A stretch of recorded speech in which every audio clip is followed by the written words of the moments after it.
Le temps des sucres, dans une érablière moderne, c'est pas mal tout le temps la course folle.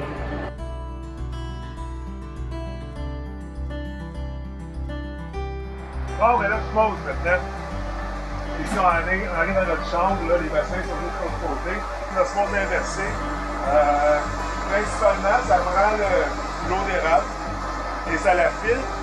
Et aussi, ça sépare l'eau sucrée de l'eau pure, pas de sucre. Donc, maintenant que ça fonctionne, il y a plusieurs pompes qui passent au travers des membranes comme ça, à très haute pression. Puis la membrane est très très fine, et qu'on va laisser passer seulement l'eau, seulement les molécules d'eau.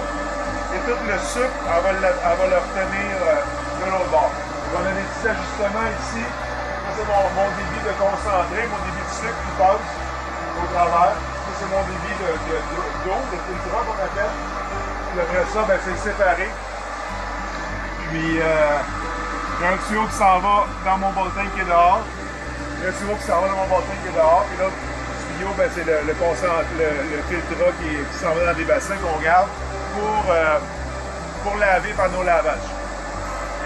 C'est ça qui est ça. C'est une machine, encore une fois, extrêmement efficace. Ça ne développe pas des saveurs autant que quand tu bouilles.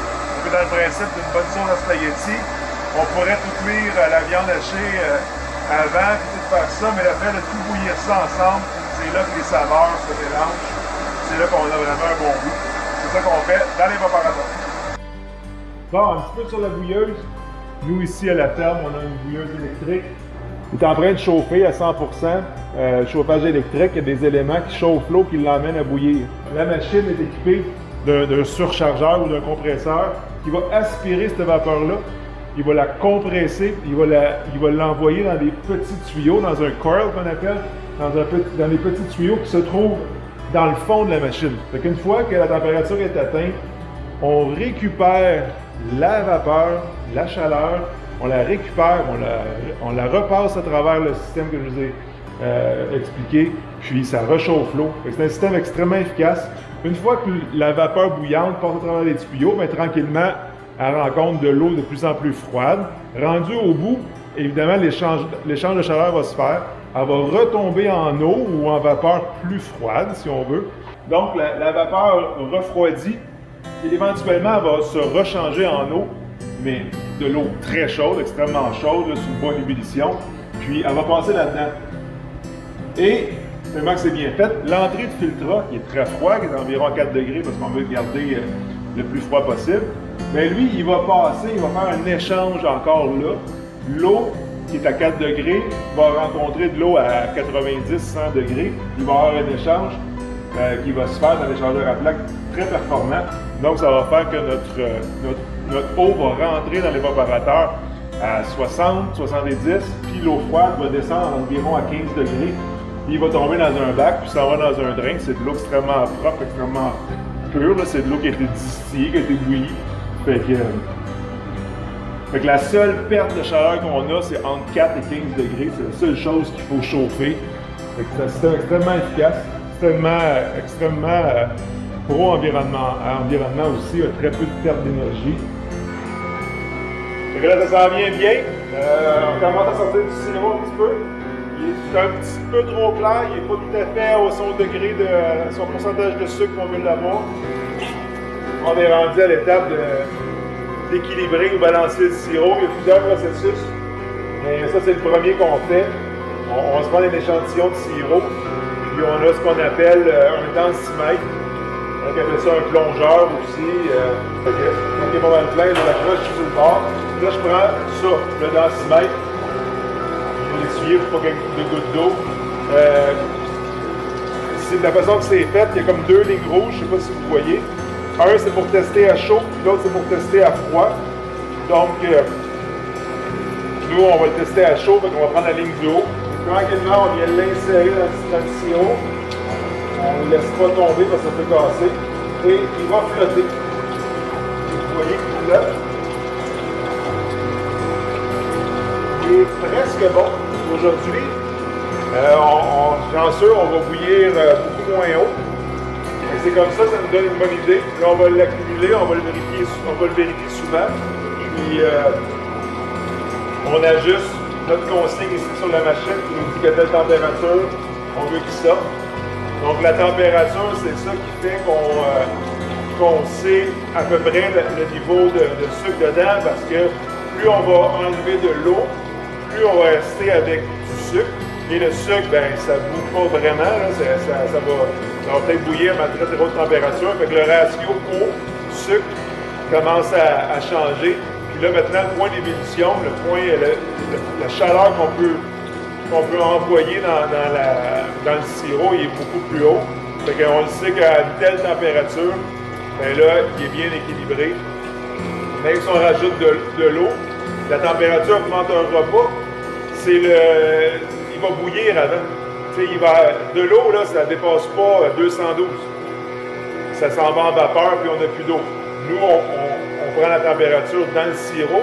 Fait que le sirop, lui, augmente en haut de 212 ou le 100 Celsius. Puis c'est comme ça qu'on voit. Ceux qui ont déjà fait de la tire à la maison, il faut le faire chauffer puis atteindre, je pense que c'est 238, là, vous me corrigerez. Il faut atteindre la température pour la tire, fait que c'est ça. Le sirop, c'est un petit peu avant. C'est la façon de savoir. Dans le fond, l'évaporateur ne chauffera pas ni plus ni moins. Ce qu'on va faire, c'est qu'on va sortir plus de sirop chaud. On va rentrer plus de concentré froid. Donc c'est comme ça qu'on ajuste un petit peu le degré.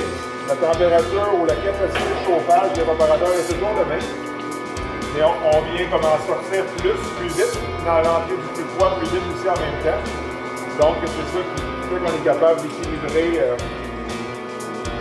notre chose. Et là, regarde, on a même un petit affaire haut. Si vous voyez, peut-être que je peux vous approcher. On voit bien ici la ligne rouge, on la voit. Il ne faudrait pas la voir. Techniquement, il faudrait que ça soit vraiment flush. Fait qu'on va y demander d'en sortir un petit peu plus. Je voulais vous parler un peu de comment on fait pour finir le sirop. Une étape assez importante, évidemment. Une fois qu'on l'a sorti de l'évaporateur, après ça, on l'emmène dans la fraise. La fraise, dans le fond, c'est un gros fil. Je vais montrer un petit peu, là, on l'abrise pour qu'elle aille chaud.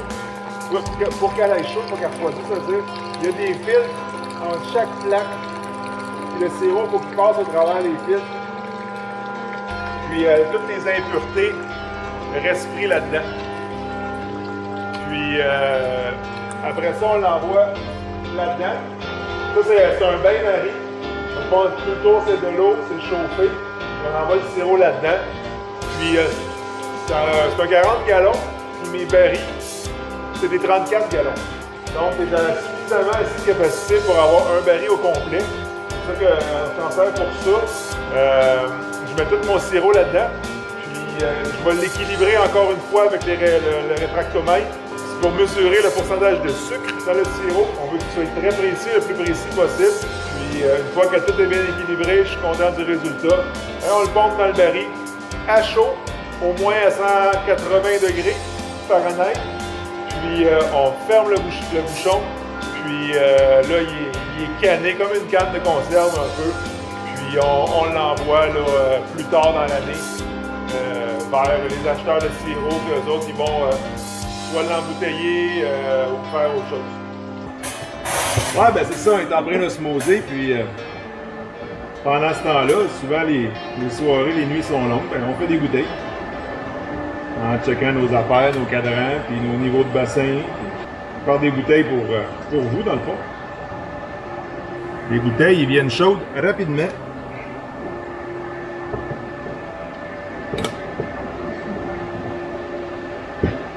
Moi, je fais rien que même pas la moitié de la job.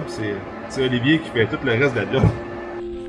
On arrive déjà à la fin de la saison. Il faut désentailler. Il faut enlever les chalumeaux des arbres qui puissent cicatriser. Puis, bon, ça prend plusieurs choses. Je suis un peu attrouqué. Oui, j'ai un sac à dos en avant, mais j'ai aussi un réservoir d'alcool. On prend de l'alcool isopropylénique pour envoyer dans les tubulures pour les garder propres, désinfectés, enlever les résidus qu'il pourrait y avoir d'eau d'érable. C'est un processus qui est quand même long, mais qui est quand même le fun. Je ne sais plus si vous voyez en arrière de moi ici, là, on commence à avoir un petit tapis de petites fleurs blanches. Donc, première étape, on a l'arrache chalumeau. On vient le placer ici, puis on vient enlever le chalumeau. Comme vous savez, on a deux parties la bottine, le chalumeau. Le chalumeau, on le prend, on va le mettre au recyclage. Puis on vient ici injecter 15 ml d'alcool dans un petit pistolet ici qui est relié à ça ici en arrière, la réserve. Puis après ça, ben, il reste juste à placer sur le thé le chalumeau. On met aussi une petite pine, je ne sais pas si vous voyez, une petite punaise. Bon, j'ai perdu. Ici, une petite punaise ici. Puis on vient la placer sur le trou de cette année. Mais qu'on entaille l'année prochaine, ben, on va savoir où se trouvait le trou de l'année d'avant. Des fois on le voit bien, mais il y a d'autres fois c'est plus dur à voir, surtout s'il y a de la neige. Fait qu'on passe comme ça à chaque entaille. Fait qu'on vient, on prend un petit peu de vitesse, mais un processus qui est long. Mais c'est assez agréable, c'est sûr que je vous mentirais que le printemps, avec l'automne, c'est la plus belle période pour être dans le bois. On a encore les feuilles à terre, on a des petites fleurs qui commencent à pousser. Il fait beau, il fait chaud. Il n'y a pas encore de moustiques, on va dire tranquillement, parce qu'ils s'en viennent, c'est sûr. Puis ils n'ont pas tellement faim, mais c'est sûr que durant l'été, les moustiques, ils vont arriver. Même si c'est un super beau métier, puis je suis bien content de le faire, ça reste que c'est un métier qui est quand même demandant. Je ne sais pas si vous avez suivi les vidéos, vous aviez imaginé qu'il y a autant d'étapes à faire. Il y en a beaucoup d'autres encore qu'il faudrait faire qu'on ne fait pas. Mais c'est quand même pas mal d'ouvrages. Ça m'amène à vous parler de la valeur. Souvent, le sirop d'érable, on ne s'en cachera pas. C'est un produit de luxe, c'est un produit qui vaut cher. Puis je pense honnêtement, oui, dû qu'il n'y a pas des érables partout à travers le monde, c'est limité dans la production, oui, mais il y a quand même du travail en arrière de ça aussi. Puis pour chaque produit qui a beaucoup de travail en arrière de ça, ben, ça a une certaine valeur. Puis je parle de valeur, je parle pas juste de valeur monétaire parce que je sais qu'il y en a qui écoutent qui travaillent extrêmement fort. Puis des fois, la valeur monétaire ne suit pas. Mais ça a de la valeur monétaire, ça a de la valeur aussi, c'est noble. Sirop d'érable, c'est toujours un effigie, un symbole du Canada, évidemment. Ça se retrouve en plein centre de notre drapeau, puis c'est pas pour rien. Puis ça nous définit peut-être un petit peu comme personne. Je vais vous laisser à vous-même de savoir comment. Mais tu peux pas arriver à faire un produit puis avoir cette sensation de valeur-là sans avoir traversé quand même un petit peu d'épreuves. Puis encore là, il y en a qui traversent énormément plus d'épreuves que moi. Puis je leur lève mon chapeau, puis je les encourage, puis je fais tout ce que je peux pour qu'il y ait de l'aide. Mais ça reste que tu ne pourras jamais avoir ce sentiment-là d'accomplissement sans avoir travaillé pour. Puis c'est quelque chose que dans la société, on ne reconnaît pas, ou on ne reconnaît plus assez à leur juste valeur. Tant de monde travaille dans l'ombre et ne sont jamais reconnus. C'est dommage. Mais c'est probablement pas le plus important parce que quelque part, c'est nous-mêmes qu'il faut être capable de reconnaître cette valeur-là. C'est nous-mêmes qu'il faut être capable de dire je suis fier de ce que je fais. Oui, j'ai travaillé pour. Oui, j'ai mis des efforts, de l'énergie. Mais en même temps, ben, je suis capable de dire aujourd'hui que ce que je fais, ça vaut quelque chose.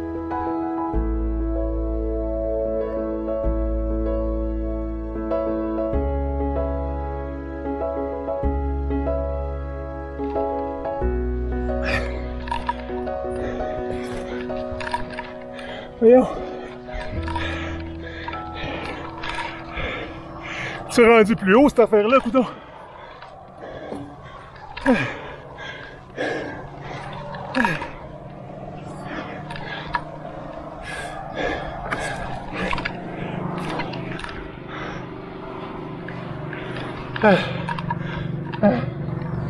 Encore 2.